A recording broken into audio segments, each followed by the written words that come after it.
자, 스마컴 나우대 정학사 개념기본서 1하 지금 페이지 259페이지를 보면 이제 상대도수와 그래프 이게 나오지.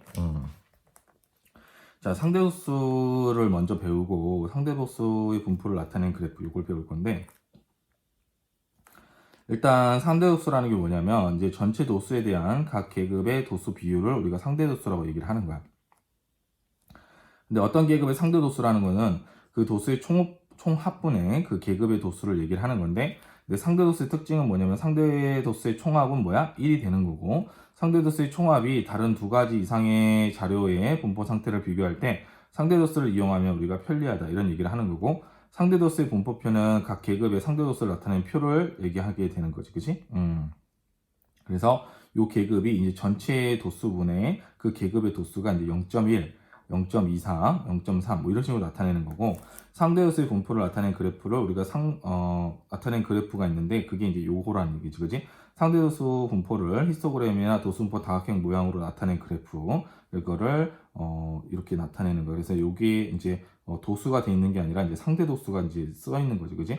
그래서 가로축에는 계급의 양 끝값을 적고 세로축에는 이제 상대도수를 적으면 되는 건데, 히스토그램이나 도수분포 그래프를 그리는 방법으로, 그러지? 히스토그램이나 우리 도수분포 다각형 그리는 방법으로 해서 그리면 되는 거야. 그치? 그랬을 때 상대도수라는 건 뭐냐면은 이제 도수분포 표에는 각 계급의 도수를 주사한 표이므로 이 표를 통해 각 계급의 도수는 바로 알 수 있다. 하지만 종종 어느 계급에 대해서 도수가 아닌 그 도수 전체에서 차지하는 비율이 궁금할 때, 그치? 그러니까 도수가 궁금한 게 아니라 그 도수가 전체 중에 몇 퍼센트 정도 되는지 비율이 궁금할 때가 있는데, 이럴 때는 도수분포표를 보면 바로 알 수가 없다, 그치? 이런 이유로 각 계급별 도수가 전체에서 얼마나 차지하는지를 그 비율을 구한 값이 있는데, 이 값이 지금은 또 배열보다 상대도수다 이런 얘기지. 그래서 이제 상대도수라는 게 뭐냐면은 어떤 계급의 상대도수는 도수의 총합분의 그 계급의 도수가 되는데, 도수분포표에서 전체 도수에 대한 그 각 계급의 도수의 비율을 우리가 이제 상대도수라고 얘기를 하는 거야. 그래서 상대도수는 다른 것과 비교해서 나타낸 도수라는 뜻이 있고, 그지? 그러니까 상대도수라는 말을 보면 우리가 이제 공부도 이제 상대평가와 절대평가 뭐 이런 게 나눠져 있지. 그러니까 상대라는 거는 어떤 다른 것과 비교한다, 뭐 이런 것이 이제 들어가 있는 뜻이 되는 거야, 그지?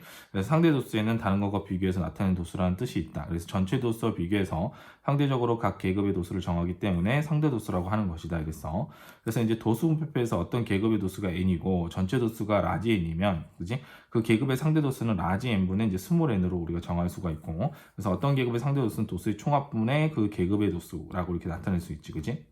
다음 표에서 같이 이제 각 계급의 도수를 도수의 총합으로 나눈 값인 이런 것들이 이제 계급의 상대 도수가 되는 거예요. 그래서 각 계급과 계급의 도수를 나타내는 표를 도수분포 표라고 하듯이, 이제 각 계급과 그 계급의 상대 도수를 나타내는 표를 상대 도수 분포 표라고 얘기를 하는 거지, 그지? 그래서 이제 40분의 요 4, 40분의 4, 이렇게 40분의 10 이런 식으로 나타내는 거야, 그지? 자, 그래서 참고로 상대도수는 전체에서 차지하는 비율을 나타내는 것으로 분수, 소수, 백분율 등 다양하게 표시할 수 있으나 우리나라에서는 일반적으로 소수로 나타낸다 이런 얘기고, 상대도수가 전체에서 차지하는 비율이고, 백분율은 이제 비율 곱하기 100으로 해가지고 백분율을 나타내는 관계가 있으므로 간단히 상대도수에 100만 곱하면 백분율이 된다는 것을 생각할 수 있겠다 이런 얘기지. 따라서 상대도수만 있으면 전체에서 몇 퍼센트를 차지하는지도 바로 알 수가 있고, 예를 들어서 위표에서 40점 이상, 50점 미만인 계급의 상대도수가 0.1이니까 40점 이상 50점 미만의 학생이 전체의 10% 곱하기 100을 하면 10%가 차지함을 우리가 쉽게 알 수 있다는 얘기지, 그지? 자, 그 다음에 상대도수의 총합은 왜 항상 1일까 이런 얘기인데, 전체 도수분의 각 계급의 도수의 합이, 그지? 전체 도수분의 각 계급의 도수의 합, 그지?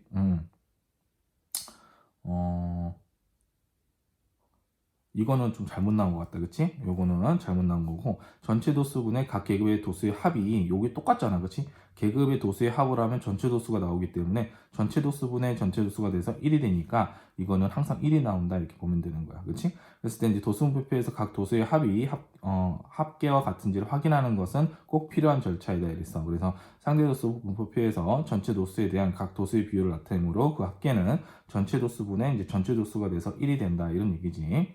따라서 각 계급의 상대 도수를 모두 합할 때 1이 되어야 함은 너무나도 당연하다 이런 얘기고, 간혹 나눠 떨어지지 않을 때는 분수로 쓰거나 반올림해서 나타내기도 하는데 반올림으로 인해서 상대 도수의 총합이 1이 되지 않는 것처럼 보일 수 있다. 하지만 분수의 합으로 계산해 보면 상대 도수의 총합이 1이 되어야 함은 지극히 당연하다는 얘기야. 그지? 그래서 전체 도수분의 각 계급 도수의 합, 그러면 이게 전체 도수가 되니까 1이 된다 이런 얘기지.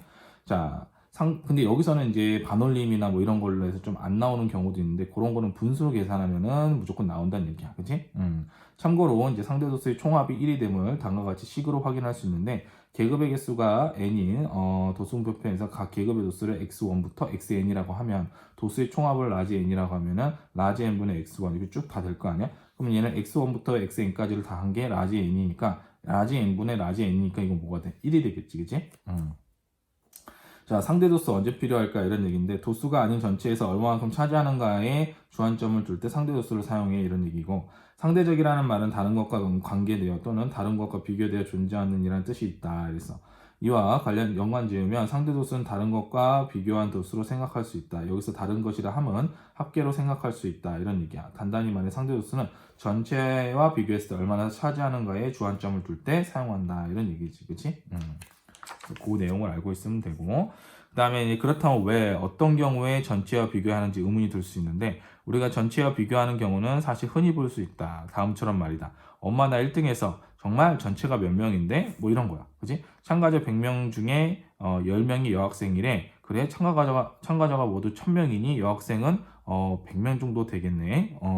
그러니까 이제 100명 중에 10명이 여학생이라고 했으니까 그럼 전체가 1000명이니까 여학생 100명이겠네 라고 예측할 수 있는 거지. 그치? 이처럼 전체에서 차지하는 정도는 첫 번째처럼 단순히 현위치를 확인하고자 할 때 필요하기도 하지만, 두 번째처럼 차지하는 비율을 통해 상황을 예측할 때 필요하기도 하다 이런 얘기야. 그래서 두 번째 경우는 우리가 초등에서 배운 가능성과 연관이 깊은데, 싱크매스 좀 더 알아보자는 얘기야. 그치? 상대 도수로 가능성을 예측한다 이런 얘기야. 초등에서 어떤 일이 발생할 가능성에 대해서 배웠는데, 어떤 사건이 일어날 가능성은 어떤 사건이 일어나는 경우를 여러 번 관찰해서 정리한 결과를 토대로 예측한다 이런 얘기야. 여러 번의 관찰을 통해 어떤 사건이 전체에서 차지하는 비율, 즉 상대도수를 구해 그 사건이 일어날 가능성은 얼마이다로 추측하는 것이다. 다음과 같이 말이다 이런 얘기야. K 야구 선수는 지금까지 100타석에 들어서 20번의 안타를 쳤어. 그럼 이 선수가 다음 타석에 안타를 칠 가능성은 100분의 20이니까 5분의 1로 봐야 되겠군. 이런 얘기야. 우리는 5분의 1이라는 수치를 통해 이 선수는 타석에서 5번 중 1번은 안타를 치겠구나 하는 기대를 갖는다. 이런 얘기야. 이처럼 정확하지 않은 값으로 발생한 경우들에 대한 예측은 반복 시행을 통해 얻은 결과에 대한 비율로 생각한다. 이런 얘기야. 이런 가능성에 관한 문제는 확률이라는 개념으로 발전해서 중2 때 좀 자세히 배운다는 얘기지. 그지? 참고로 좀 알아두면 좋겠어. 그지? 상대 도수는 도수에 정비례한다 이러는데 예스 맞지. 그지? 도수가 크면 상대 도수도 크고, 도수가 작으면 상대 도수도 작겠지. 그지? 어떤 계급의 상대 도수는 도수의 총합분의 그 계급의 도수가 되니까, 도수가 2배가 되면 상대 도수도 2배가 되고, 도수가 2분의 1배가 되면 상대 도수가 2분의 1배가 되는 거지. 즉 상대 도수는 도수에 정비례한다 이렇게 보면 되는 거야. 자, 이에 따라 도수가 가장 큰 계급은 상대 도수가 가장 크고, 도수가 가장 작은 계급은 상대 도수도 가장 작다 이런 얘기야. 거꾸로 상대 도수가 가장 큰 계급은 도수도 가장 크다 이런 얘기인데, 이것도 뭐 우리가 당연히 이제 이해가 가지 여기까지는. 자, 그다음에 이제 예제 9번을 보면 도수가 6인 계급의 상대 도수가 0.15일 때 도수가 8인 계급의 상대 도수를 구하라 이랬으니까, 이거는 도수의 비가 그치 6대 0.15일 때 8개일 때는 x라고 했을 때 요거 이제 비례하니까 정비례하니까 이게 내항의 곱은 외항의 곱다 해가지고 이제 x를 구하게 되면 x는 0.2가 되는 거를 알 수가 있는 거야. 그치? 자, 합계가 다른 두 자료의 비교는 상대도수로 이랬는데, 상대도수를 비교하는 건 합계를 1로 맞춘 것이라 정확한 비교가 가능하다는 얘기지. 그래서 상대도수가 더욱 요긴하게 쓰이는 경우로는 합계가 다른 자료들을 비교할 때 이제 얘기를 할 수 있는 거야. 다음과 같이 합계가 서로 다른 두 집단으로 같은 조사를 하였을 때 도수만 보고서는 정확한 비교가 되지 않지. 그래서 순마와 이루미의 대화를 살펴보자 이런 얘기야. 자, 순마는 지금 80점 이상 받은 남학생이 더 많네. 남학생의 성적이 더 좋군. 이렇게 얘기했어. 80점 이상이니까 여기는 30명 이거니까 남자애들이 더 많으니까 그렇구나 이렇게 얘기했는데 천만의 말씀 남학생은 100명이고 여학생은 50명이잖아. 조사한 사람 수가 다른데 어떻게 도수만으로 비교할 수 있어? 이런 얘기지. 그치? 이름이의 말이 맞는 거야. 그래서 합계가 다른 자료를 제대로 비교하려면 합계를 똑같이 맞춰야 할 필요가 있다. 그래서 여학생을 2배로 늘려 생각해도 되지만 보다 명확하게 상대도수를 구하면 된다는 얘기지. 그지?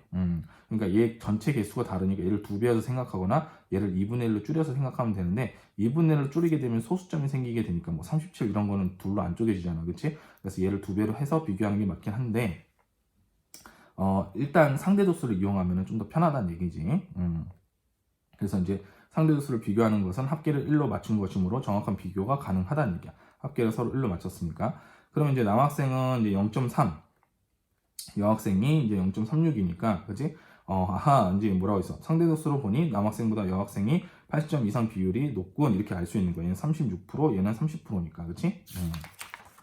자, 예제 10번을 보게 되면 다음 표는 장미마을과 백합마을의 남자와 여자의 수를 각각 조사해서 나타난 것이다. 두 마을 중 남자의 비율이 더 높은 마을을 구하라 이랬으니까 이거는 전체 도수가 이제 장미마을은 이제 300명이고 이제 백합마을은 이제 360명이니까 이걸 다 나누게 되면 이렇게 이제 비율로 나타나겠지, 그치? 그랬을 때 따라서 남자의 비율이 더 높은 마을은 자, 남자의 비율이 더 높은 마을은 이제 얘는 53%, 얘는 52.5%니까 장미마을이 남자 비율이 더 높지, 그지? 이렇게 얘기할 수 있는 거지. 자, 그 다음에 도수, 상대도수, 전체도수 사이의 관계는 이랬는데 상대도수라는 건 전체도수분의 그 도수니까 이제 상대도수를 구하는 식을 변형하면 도수나 전체도수를 구하는 식도 나온다 이랬어. 상대도수는 이제 전체도수분의 이제 도수니까 도수는 이제 전체도수 곱하기 상대도수를 하면 되고 전체도수를 구하고 싶으면 상대도수분의 그 도수를 하게 되면 전체도수를 구할 수 있는 거야. 그래서 세 식은 결국 하나가 되는 거니까 상대도수를 구하는 식 하나만 제대로 알아두면 된다는 거지. 그래서 상대도수가 0.15인 계급의 도수가 30이다 이랬어. 그지? 그러면은 0.15분의 이제 30을 하게 되면 200이 나오니까 이제 전체 도수를 구할 수가 있고 아니면 비례식을 세우면 되겠지. 그지? 0.15일 때 30이야. 그럼 1일 때가 전체니까 1일 때 x라고 했을 때 이 내항의 곱은 외항의 곱과 같다 해서 이 x를 구하면 200이 나오지. 그래서 두 가지 다 가능하니까 요건 또 이렇게 알아놓도록 하자. 알겠지? 자, 이제 상대도수의 분포를 나타낸 그래프인데 상대도수의 분포를 나타낸 그래프는 우리가 도수 대신 상대도수를 쓴다 이런 얘기지, 그지? 당연하지, 그지? 계급과 상대도수의 관계를 나타낸 그래프니까 그렇게 써야 되는 거야. 그래서 도수 대신에 우리가 상대도수를 쓰는 거고 도수분포표를 만드는 히스토그램이나 도수분포 다각형은 계급과 도수의 관계를 시각적으로 나타낸 그래프이다. 이에 착안하면 상대도수 분포 역시 히스토그램이나 도수분포 다각형 모양으로 나타내는 것이 이제 시각적이라는 장점이 드러날 것이다. 즉 상대도수 분포를 그래프로 나타내면 계급과 상대도수의 관계를 시각적으로 확인할 수 있을 것이다. 이런 얘기고 상대도수의 분포표는 도수분포표에서 도수를 상대도수로 바꾼 것일 뿐 달라진 점은 특히 없었다. 이런 얘기야. 따라서 그래프 모양 역시 히스토그램이나 도수분포 다각형과 별반 다르지 않으리라는 것은 충분히 짐작 가능할 것이다. 이런 얘기고 상대도수의 분포를 나타낸 그래프는 가로축에 계급, 세로축에 상대도수를 써놓고 히스토그램과 도수분포 다각형 모형으로 그린 그래프다. 이런 얘기지. 그래서 이게 도수분포 모양이고 얘는 히스토그램이고 얘는 도수분포 다각형 모양이 된 거지, 그렇지? 그래서 이 오른쪽 세로는 상대도수가 된다 이 얘기를 하는 거야. 자, 예제 12번을 보면 다음 표는 50개 지역의 연평균 오전 농로를 조사해서 나타낸 것이다. 이 표를 완성하고 상대도수 분포를 도수분포 다각형 모양으로 나타내어라 이런 얘기야.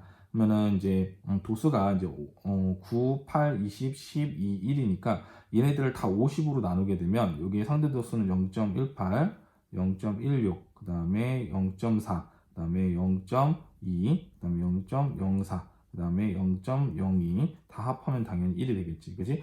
즉 상대도수의 분포를 도수분포 다각형 모양의 그림으로 나타내면 위의 그림과 같다는 얘기고 합계가 다른 두 자료를 비교하는데 편리한 그래프는 이랬는데 상대도수의 도수분포 다각형의 모양의 그래프가 이제 적당하다는 거지, 그지? 그랬을 때 이제 자료를 분석하는 데 있어서 그래프가 표보다 훨씬 더 우리가 시각적으로 알 수가 있는 거야. 그치? 또한 서로 다른 두 자료를 하나의 그래프에 나타낼 경우 히스토그램보다는 도수분포 다각형이 훨씬 효율적이고 여기에 합계가 다른 두 자료라면 당연히 상대도수를 나타내야 된다는 얘기지. 그지? 그랬을 때 상대도수의 합계가 1이라는 똑같은 상황에서 이제 두 자료를 표현함으로 2개 이상의 자료를 비교하는 그래프는 상대도수를 분표를 이제 도수분포 다각형의 모양의 그래프로 나타내는 것이 가장 우리가 적당하다고 알 수 있지. 그치? 그래서 이제 보통 그래프의 구별을 위해 그래프의 선의 색이나 종류를 달리한다 이랬어. 그래서 이때 이때 어느 그래프가 어느 자료를 나타내는지 잘 구별하도록 하자 이런 얘기지, 그지? 자, 그래서 여기서 한 얘기는 이제 더 편리한 거, 그게 합계가 다른 두 자료를 비교하는데 편리한 그래프는 상대도수의 도수분포 다각형 모양, 도수분포 다각형 모양의 그래프가 좀 편하다 이런 얘기를 하는 거야, 그렇지? 그래서 합계가 다른 자료니까 더군다나 이럴 때는 상대도수로 나타내는 게 훨씬 더 편하다는 얘기를 하는 거지, 그치? 자, 예제 13번을 보면 오른쪽 A, B 두 학교 학생들이 1년 동안 읽은 책의 권수에 대한 상대도수를 도수분포 다각형 모양의 그래프로 나타낸 것이다 그랬어. 네모에 알맞는 것을 써 넣어라 이랬는데 책을 10권 이상 30권 미만 이로 읽은 학생의 비율은, 자, 10권 이상 30권 미만으로 읽은 학생의 비율은 어떤 학교가 더 높다 이런 얘기잖아, 그치? 그러면은 자, 10권 이상이고 30권 미만이니까 A 학교가 더 높잖아, 그치? 그래서 여기는 A 학교 이렇게 얘기하면 되고, 책을 50권 이상 읽은, 그치? 50권 이상이니까 여기잖아. 50권이니까 학생의 비율은, 자, A, B가 있는데 당연히 이제 얘는 뭐가 돼? B 학교가 더 높다 이렇게 얘기하면 되고, A 학교나 B 학교 전체 학생 수는 우리가 상대도수로 나와 있기 때문에 전체 학생 수는 알 수 없지, 그지? 그래서 알 수 없다 이렇게 써주면 되는 거야. 여기 싱크매스가 있는데 상대도수의 분포를 나타낸 그래프와 가로축으로 둘러싸인 부분의 넓이는 계급의 크기와 같다. 상대도수 분포를 히스토그램 모양으로 나타낸 것을 살펴보면 각 직사각형 모양의 길이는 계급의 크기가 되고 세로의 길이는 계급의 상대도수가 된다. 이때 직사각형을 세로로 이으면 그 길이의 합은 상대도수의 합과 같으므로 1이 된다. 따라서 다음을 알 수가 있다. 자, 계급의 크기 곱하기 이제 상대 독수가 이제 히스토그램에서 직사각형의 넓이가 되는데, 요거는 계급의 크기 곱하기 상대 독수의 합이잖아, 그렇지? 근데 상대 독수의 합은 무조건 1이니까 계급의 크기가 넓이가 된다 이런 얘기야, 그렇지? 그래서 합동인 직사각형에 의해 히스토그램과 도수분포의 다각형의 넓이는 합동인 직각삼각형에 의해서 히스토그램하고 우리 도수분포 다각형의 넓이는 같다는 거 알고 있잖아. 그래서 상대 도수 분포를 나타낸 도수분포 다각형의 모양의 그래프와 가로축으로 둘러싸인 부분의 넓이도 계급의 크기와 같음을 알 수 있다는 거지. 그래서 이 직사각형의 넓이, 그치? 그러니까 얘랑 이게 넓이는 계급의 크기다 이렇게 얘기하면 되는 거야, 그치? 그래서 왜냐면 위의 높이를 원래는 이렇게 곱해서 상대 도수에 합을 해야 되는데 이 합이 1이기 때문에 이런 결과가 나온 거지, 그치? 자, 지금까지 내용을 바탕으로 해서 뒤에 나와 있는 개념 체크랑 이제 문제들을 잘 풀어보도록 합시다.